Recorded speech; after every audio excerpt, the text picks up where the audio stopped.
Gloria a Dios. Dios les bendiga, mis amados. Saludos. Saludos cordialmente de mi parte a cada uno de ustedes. Voy a estar respondiendo una pregunta bien interesante de muchas iglesias que se cuestionan. Y la pregunta que voy a estar respondiendo es: ¿será posible que la iglesia pase por la gran tribulación? ¿Sí o no? Voy a estar respondiendo esa pregunta. ¿Ok? La respuesta va a ser no. No es posible que la iglesia pase por la gran tribulación, y te voy a responder por qué. Porque la gran tribulación es parte de una profecía escatológica que se le entregó a Israel, mas no se le entregó a la iglesia. ¿Me estás entendiendo? El asunto de la gran tribulación o el juicio no es un asunto que se le entregó a la iglesia en estos tiempos, sino que pertenece proféticamente a Israel. Vamos a buscarlo. Vamos a ir a Jeremías capítulo 30, versículo 7. En Jeremías 30, versículo 7 hay una profecía que se le entregó a Israel. Y dice así: cuán grande es aquel día, tanto que no hay otro semejante a ese día. Que no hay otro semejante a ese día. Tiempo de angustia para Jacob, pero de ella será librado. Tiempo de angustia para Jacob. Jacob viene siendo el pueblo de Israel. El pueblo de Israel, que se constituye de las 12 tribus. Y entre esas 12 tribus está la tribu de Judá, que de ahí sale, de la tribu de Judá, salen los judíos. Y de la misma tribu de Judá, entre esas 12 tribus de Israel en el Antiguo Testamento, entre esas 12 tribus sale la tribu de Judá. Ahí sale también pues Jesús. De la tribu de Judá sale Jesús. La iglesia solamente está esperando el arrebatamiento. El arrebatamiento se nos entregó a nosotros. Y el arrebatamiento en la iglesia significa que el tiempo de salvación de todos los pecadores que han aceptado a Cristo como Salvador para que sean salvos, el arrebatamiento le pone punto final al día de la iglesia. En otras palabras, el arrebatamiento es el fin de la iglesia. Israel como nación pasará por un tiempo doloroso. No es que Israel se va a perder, no. Es que en ese tiempo de gran tribulación, Jesús va a permitir que Israel pase por un proceso doloroso. Por un proceso doloroso donde vendrá un anticristo. Un anticristo que tiene que ver con un tiempo futuro. Todo eso que yo estoy hablando se le conoce como escatología. Y las escatologías no tienen nada que ver con los tiempos presentes y mucho menos se relaciona con la iglesia. Lo único que se relaciona con la iglesia tiene que ver con los temas soteriológicos. Los temas soteriológicos apuntan a la cruz,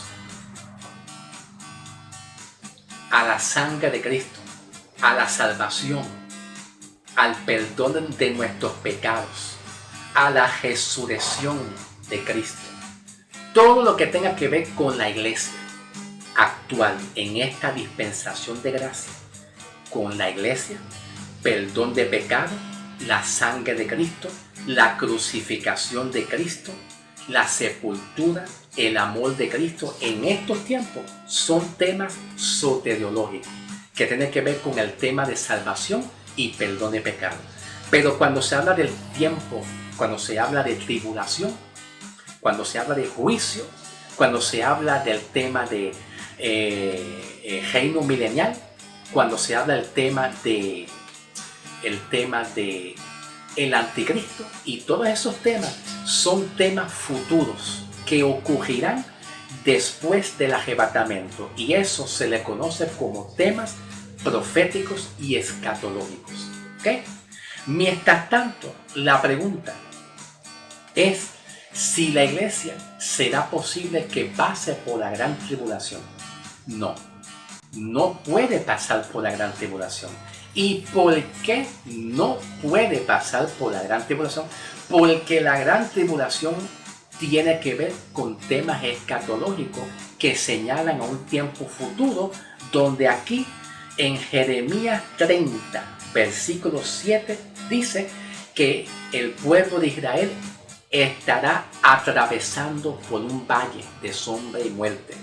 Estará atravesando por una crisis, pero todo esto es debido al rechazo de Jesús. ¿Ok? Al rechazo. Por lo tanto, cuando Jeremías 30, versículo 7 dice, ¿cuán grande es aquel día? Se está refiriendo a un tiempo escatológico, profético y escatológico, que es el día de la tribulación en adelante. Y dice que de ella será librado. O sea, que no dice que Israel, escucha, no dice que Israel se perderá. Dice que Israel será librado de la gran tribulación. Okay. Ahora escuchen bien la otra moneda, porque voy a hablar la otra parte que es bien importante. En estos tiempos hay personas que han estado jugando a la iglesia, jugando a los pastores, jugando a los profetas, jugando en las posiciones de los ministerios, colocándose en posiciones ministeriales, llamándose títulos, nombres, credenciales como profetas, apóstoles y personas en las iglesias que han estado participando, pero que realmente nunca han tenido un encuentro con el Señor Jesucristo. Nunca han conocido a Jesús. Nunca lo han conocido. Y sobre todo, pues posiblemente puede ser que prediquen. Sí, es probable que prediquen. Pero aunque prediquen, su mensaje está fuera de lo que es el Evangelio. Son personas apóstatas que no llevan la verdad del Evangelio. Quieren predicar lo que a ellos les dan la gana. Ofenden, insultan a la iglesia. Se salen de la verdad de la palabra. Estas personas, Dios ya las conoce. Estas personas así ya Dios los reconoce. Pero cuando hablamos de iglesia verdadera, la iglesia nunca puede apostatar. Cuando hablamos de apostasía, lo que apostatan realmente son aquellos que no son iglesias, pero sí juegan a la iglesia, juegan a los apóstoles, juegan a los profetas, juegan a los ministerios, se creen salvos. Es un poquito parecido, por lo menos yo lo comparo así, lo comparo como la iglesia de Sardis.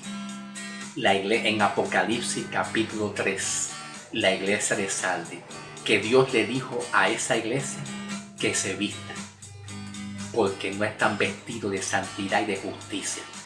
Así le dijo Dios a la iglesia de Sardis. ¿Y qué se puede decir de los apóstatas? Que ellos apostatarán. Acuérdate que la iglesia no está para apostatar, pero sí en estos tiempos actuales muchos apostatarán. Y esa palabra que Pablo habla y dice que muchos apostatarán está en un indicativo futuro, está en un tiempo futuro, indicando que los únicos que pueden apostatar son aquellos que nunca creyeron en el Señor Jesucristo, que le dieron la espalda al Evangelio del Señor Jesucristo.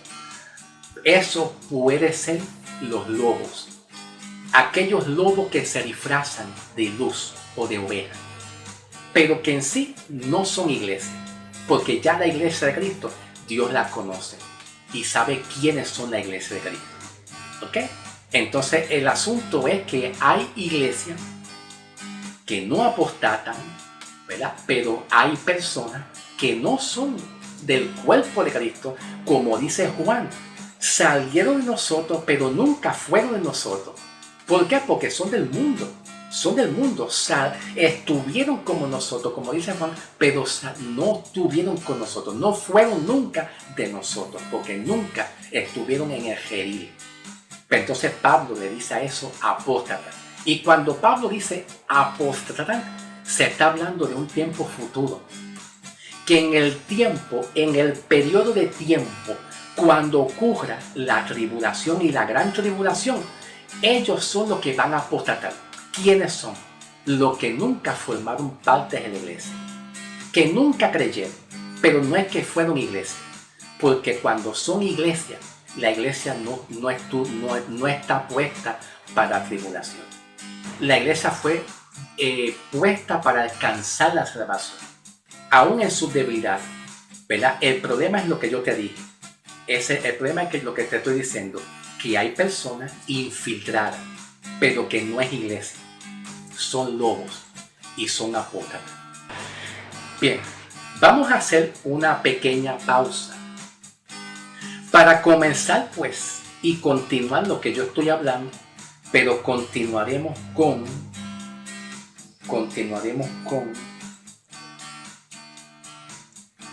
Primera de Tesalonicenses 4:13 en adelante, que te habla del arrebatamiento de la iglesia, ¿ok?